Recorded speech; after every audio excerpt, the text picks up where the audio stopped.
Edeni uğruna olmayanlara, oğrulara, dönüklere ve kezzaplara ses veriyenler onların pidası değildir. Olar şeriktirler. George Orwell. Esselamu aleyküm qadırdan ildeşlerim. Salaman oturan mısınız emmeyeceğiniz? Bugün birazcık uzap biler, şonun için savur bilen dinlemenizi ve bu aydırlayan zatları analiz etmenizi xahiş ediyorum. George Orwell'in yokarkı aydıp geçen pikirini öňem bir gezek ulanıpdım. Emma 2-3 gün ver devam ediyen absurd üçün yine qaytalamalı olacak. Sebebi körlük bilen bir yalança inanıp göze görünüp duran provokasiyanı goldamanız sizin halka karşı edilýän bu pis oyundaki şerikliğinizi hiç açan gizlep bilmez.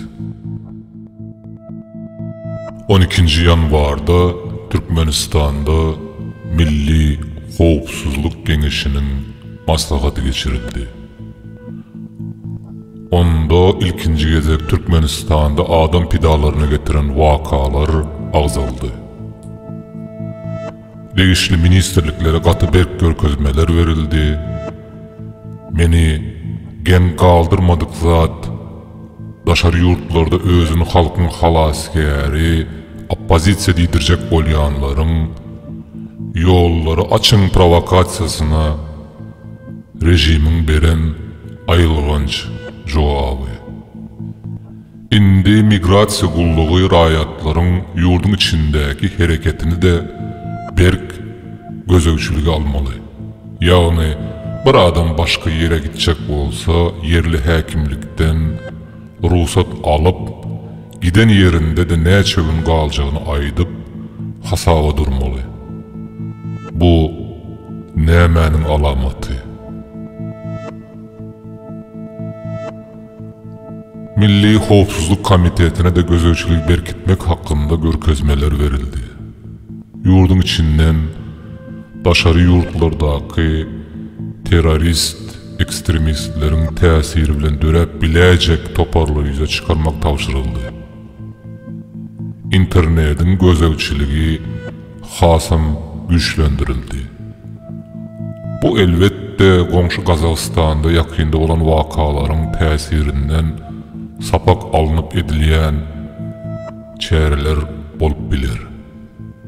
Emma häzir bu garşyk tema girjek däl.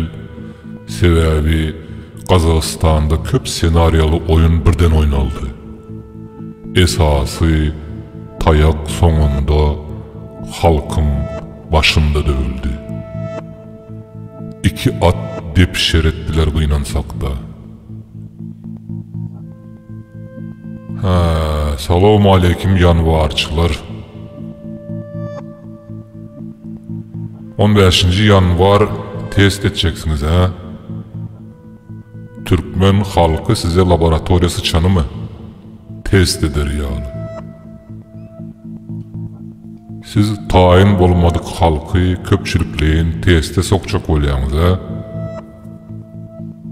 Şu ýerde bir zat belläp geçjek. Aktivist, göreşijiler. Sizin hiç biriniziň ömrüňiziň, geljegiňiziň bu testçilere yeke köpükçe degeri yok. Şunu divara çüýläň isteseňiz. Gynansak da dövür şeýle boldy. Yeke-yekeden yansaňyz da bu testi öz peýdasyna ulanjak bolýanlaryň hiç biri wagt diýmez. Milleti öz arasında bir-birini küşkürüp maksadyna yetmek isleýärler. Siz hem körlük bilen ýokaryk bakyp oturýarsyňyz. Esasında sizi ýem 3. diktaturanyň öz araňyzda döreninden bihabar. Siyasi teknologiyada iň gowy oýnalýan oyun köpçülige kulaklarının eşitmek isleyen zadyny aýtmak, yalan wadalar vermekdir. İslendik rejim çalışan wagty häkimete gelen ilkinji nowatda öz daş töweregini temizleýändir. Sebäbi ona bu kirli oyunlarda şayat gerek däl. Soňam egindeşleriniň ya aktivistleriniň ona garşy çykmajagyna hiç hili kepillik yok. Faraw etrafında 200 adamyň häkimlige baryp 20 sany maskaly ýaragly adamlar tarapyndan dagadylanlygy hakyndaky habardan soňra olary terörist diýip aýplamaga başladyňyz. Hawa ýanwarçylaryň lideri Murat Gurban sana degişli. Dinle.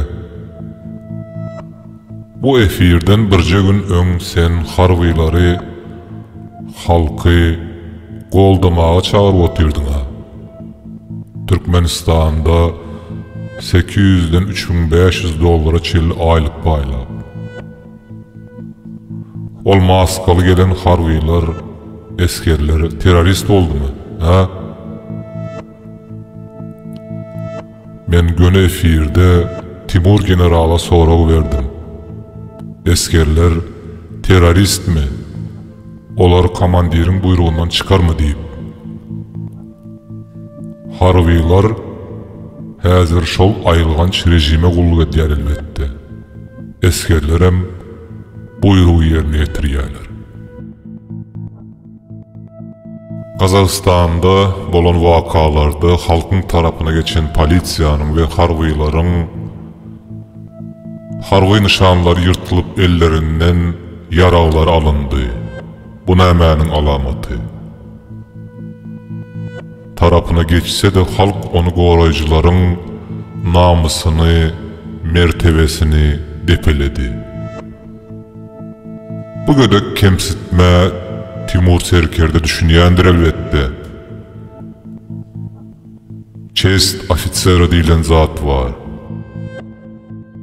Buyrugy berjay eden ýöneki esker terörist bolup bilmez hiç kaçan. Jogapkärçilik oňa bu buyrugy berendedir. Gaýdalyň ýene sizin diktaturamyza 12 ýanwar efirinde gaty gödek ýalňyş goýberdiň Murat Gurban. Gobat bilen barýakan öňüňe akvel sapar çykdy. Hawa birce goşga okujak boldy. Yüzüne şarpyk çalan ýal etdiň. Meniň üçin intellektual medeni taýdan 15-20 san Murat Gurbany tereziň bir ýan tarapyna, bir tarapyna da bel sapary goýsaň agyr geler şonda da.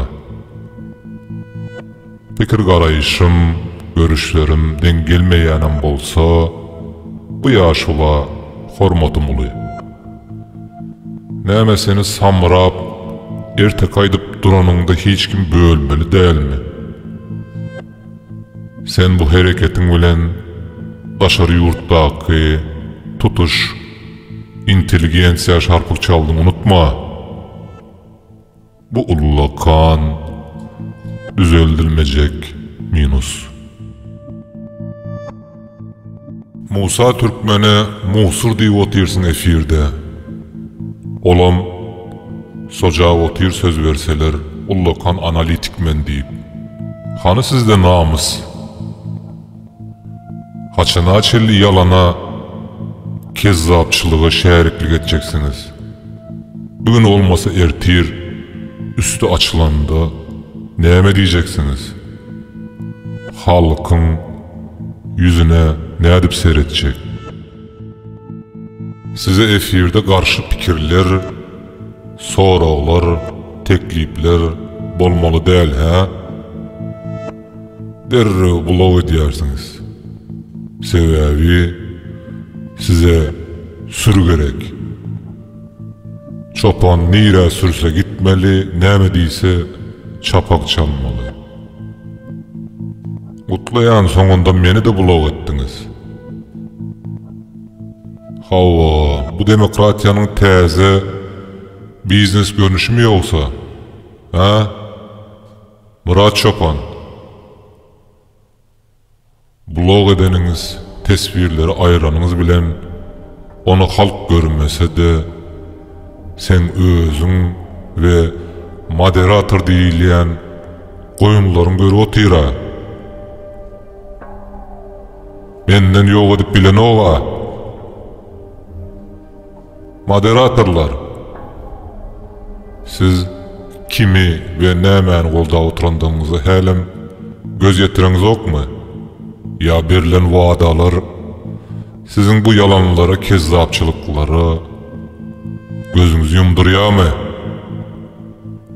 Absurdy, goldan köprek. YouTube'da az bolan ýaly indi TikTok'da da absurdy propaganda diýen formaty gıybet.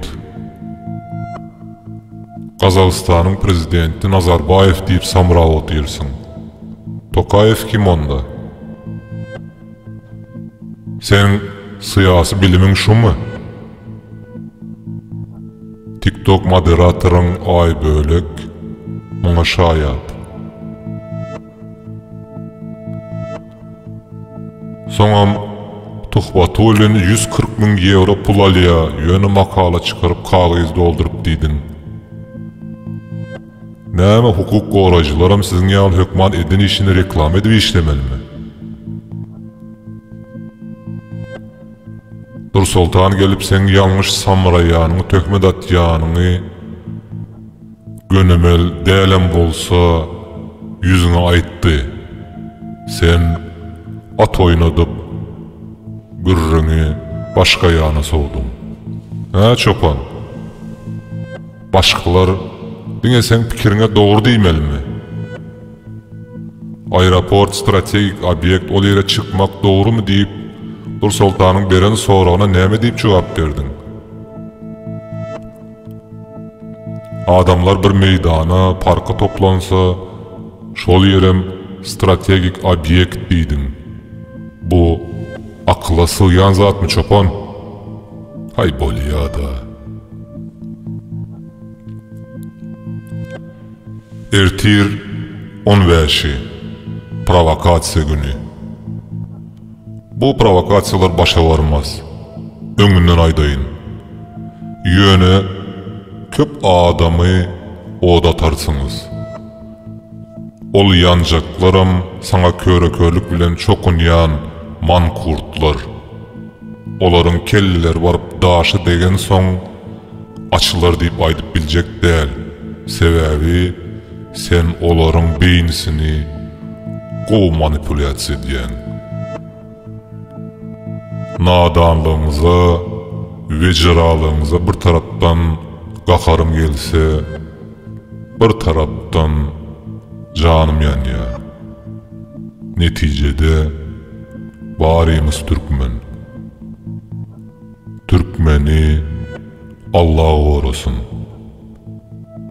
Edeni uğruna bolmaýanlara, ogrulara, dönükleri ve kezzaplara şäriklige dowam. Diňe öňe. Öz grajdanlyk borcuny hukumetin öz watanyň öňüne ýerine ýetirmek üçin bir hak hukuk berilen, ol 50 hürmeti hukumeti dolandıryan adamlardan şoňa gatamçen şol hak hukuky goradyp şonu garantiýe edip. Şol üçin kimde kim sizin şu ýana protest geçirmäňizde karşylyk görkezek bolasa, olu bir kanun, olu cinayetkar, olu kanuny bozýan, olu öz içen katamda dönüklük etýär. Şol üçin sizin hakyňyz we öz meseleniňizi aýdyp çözmek, çözdürmek ve ve şol yerine getirmeyi talep etmek senin hakkın. Şol için etaati idarişlerle hiç vakt bir kanun yolu bilen hareket edecek olma, maziler otlama, palitiyanı vurma, ya beyleklere baş koşma, kaytan elinde gül bilen var, gül bilen sanatla önünden çıkın, eğer önünde gelata, eğer palitiye bırdat diyecek olasa, şonu olatının önünde hiç tane eğer kahar karama biltemi, eğer vurduğunu gençlerin maşinleri otladığını şonu mende istat ettiğini, hükümet eline bahane ver yani, senin karşılığında cinayet eder yani. Bu üç kullanır yani. Şol için hükümet şu geçirecek aksiyelerine korar yani, şun yana hükümetin provokatörlerine korar yani, eğer şun yana hareket edecek bolyanlı bar oldu, onları eğen palitiye ayrı.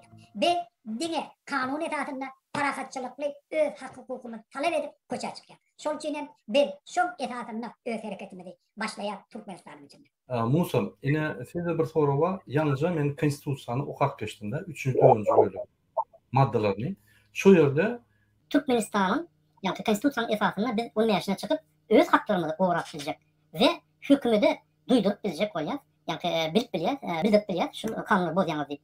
Ne yapacağız? Şu konstitusiyanın esasında biz yola çıkıp hareketler edilmede biz kanunu bozuyoruz mu? Ya bize karşı bazat etbilirler mi? Ya edip olur mu? Ne yapacağız?